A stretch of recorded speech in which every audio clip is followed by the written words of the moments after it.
Here's something wild. The Canadian government has a check with your kid's name on it, up to $7,200 free, and most parents never even claim it. I'm not talking about some sketchy loophole. This is a real program, totally legit, built right into an account called the RESP. The catch? The rules quietly trip people up, and they leave thousands behind. So, in the next few minutes, I'll show you exactly how to grab all $7,200, how much to put in, and when. Stick around because the most common contribution mistake is one almost everyone makes. And if there's a voice in your head going, but what if my kid doesn't even go to university? Hang on, I'll answer that one near the end because the answer is way better than most parents think.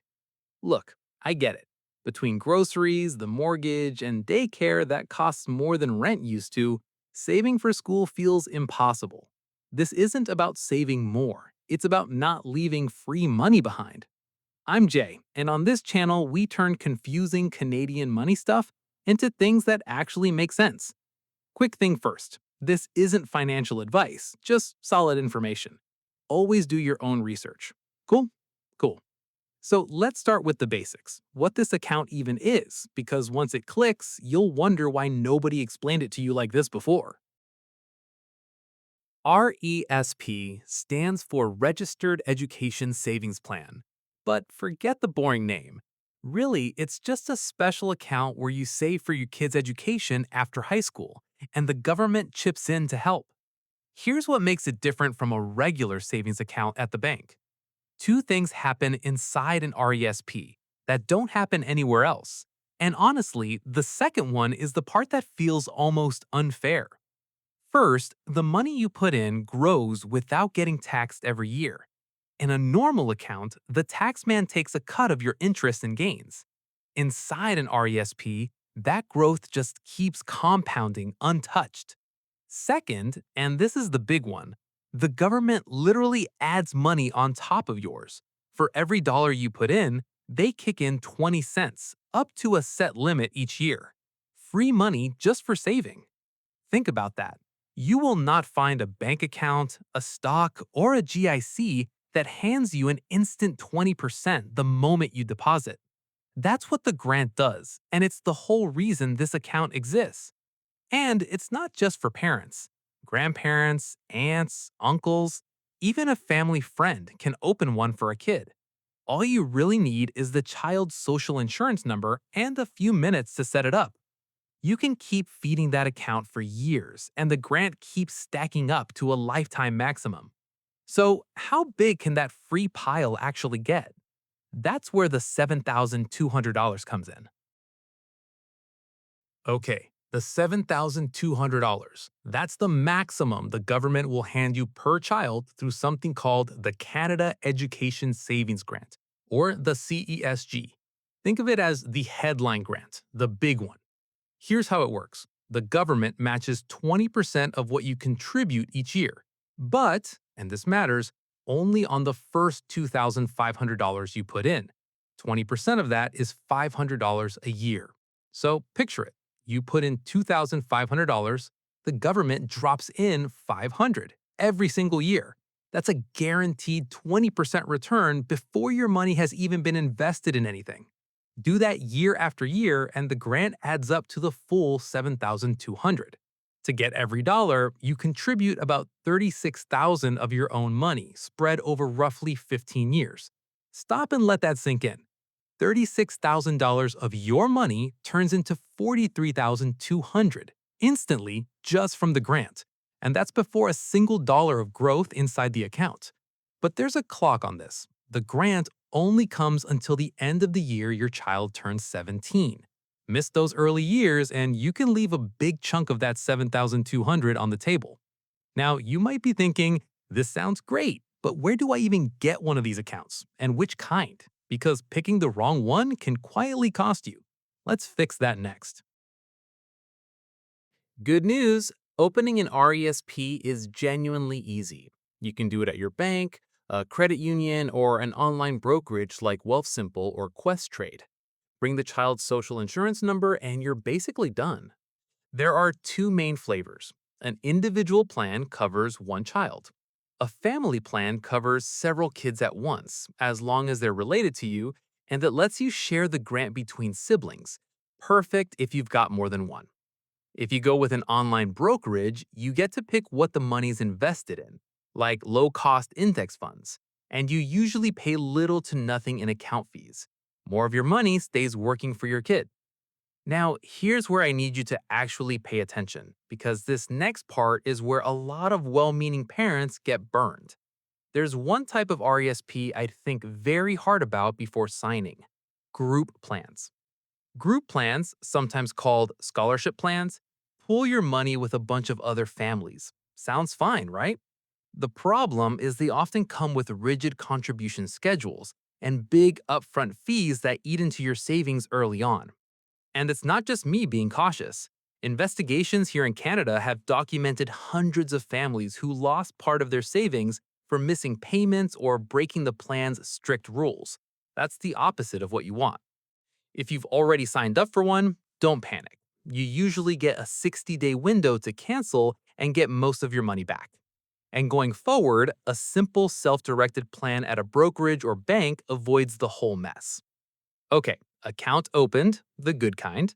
Next question everybody asks: how much should I actually put in and when to grab every dollar of that grant without overthinking it? Let's nail the magic number. So here's the magic number: $2,500 a year. That pulls down the full $500 grant. It's about $208 a month, less than a lot of families spend at Tim Hortons and takeout. My honest advice: set up an automatic transfer for that $208 and then forget about it. Treat it like a bill. The grant lands every year and you never have to think about timing it. Now, here's a trap. Say grandma gives you $50,000 and you drop it all into the RESP in one shot. Feels smart, right? It's actually a costly mistake, and here's exactly why. Because the grant only matches the first $2,500 you put in each year. Dump in the whole $50,000 at once and you get just one $500 grant. You'd wave goodbye to thousands of dollars. But what if you're starting late or you missed a few years? Don't worry, the grant room carries forward. You can catch up, but only one extra year at a time. Bump your contribution to $5,000 in a year, and the government matches $1,000. This year's 500 plus 1 year you missed. So you can double up, but you can't catch up on several years all at once. So far, this is the grant everybody gets, no matter your income. But if your household earns under a certain amount, there's even more free money waiting, and a lot of families have no idea it exists. That's next. Here's the part a ton of families miss. On top of that basic grant, the government offers extra help if your household income is on the lower or middle side. And honestly, more families qualify than you'd think. It's the additional grant. As of 2026, if your family makes under about $58,500, you get an extra 20% on your first $500 each year. That's a bonus $100.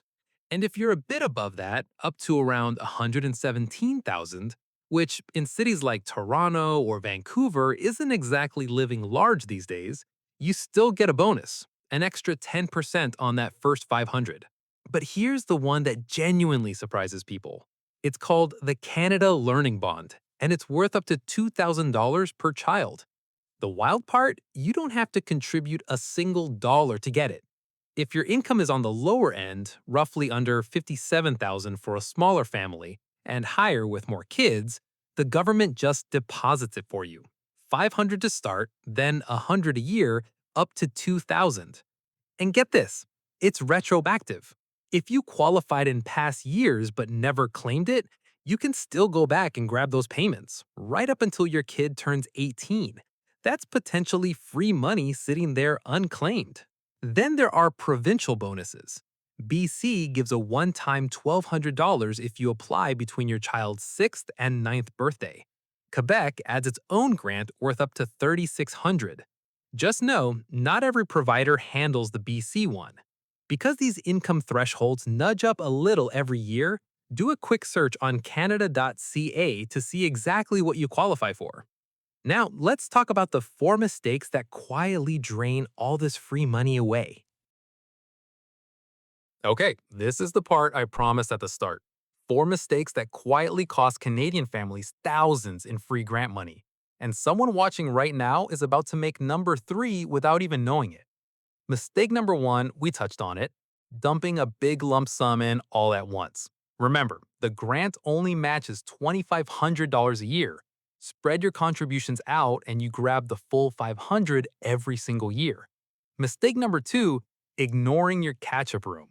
If you miss contributions in past years, that grant room is still sitting there. Put in up to $5,000 in a year and grab a $1,000 grant. Leave it and it expires for good. Mistake number 3 is a sneaky one, and it hits parents of teenagers hardest. There's a special rule that can completely block your grant once your kid hits 16. Most people have never even heard of it.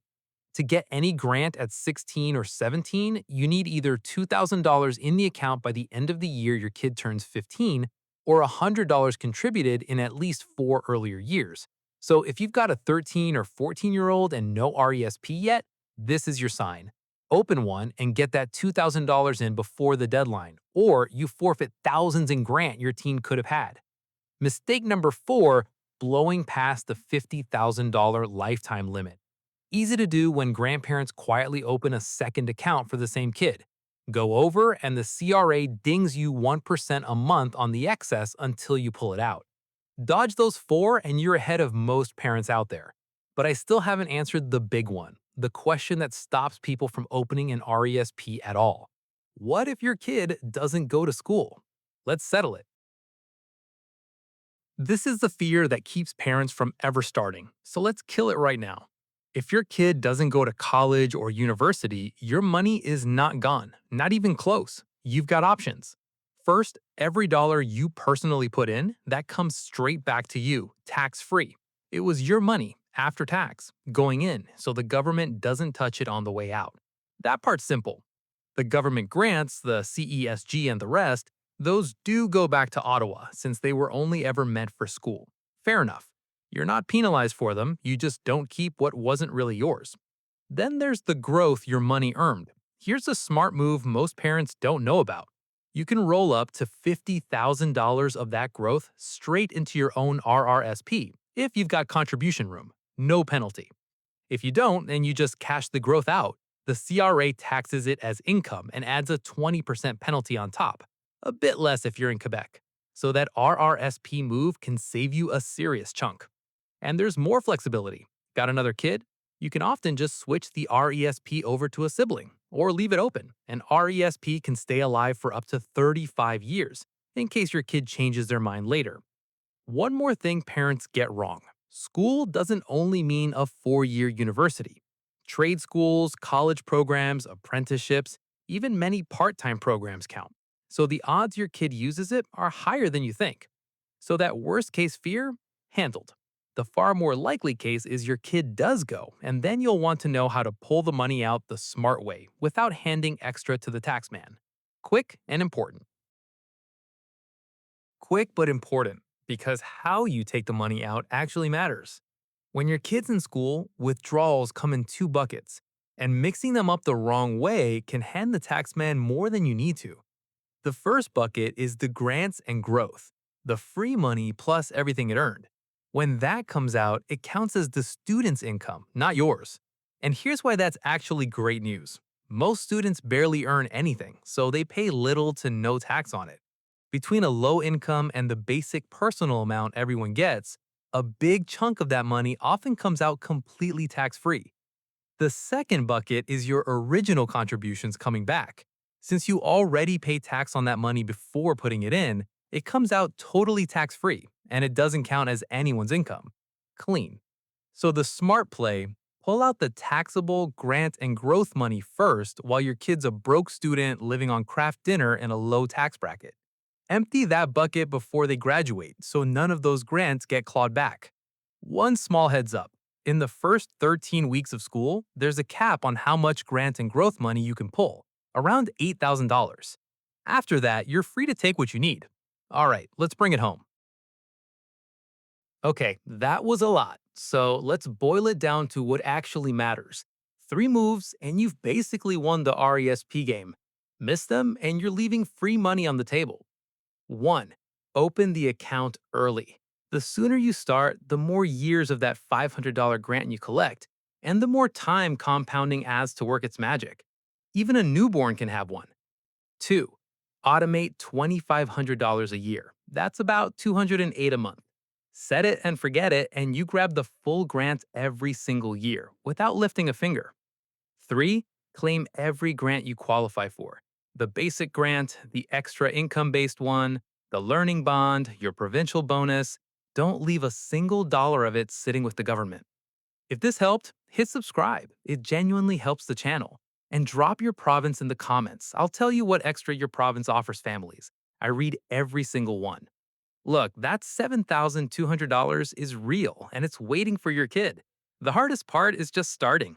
And remember, this isn't financial advice, just good information. So always do your own research. See you in the next one.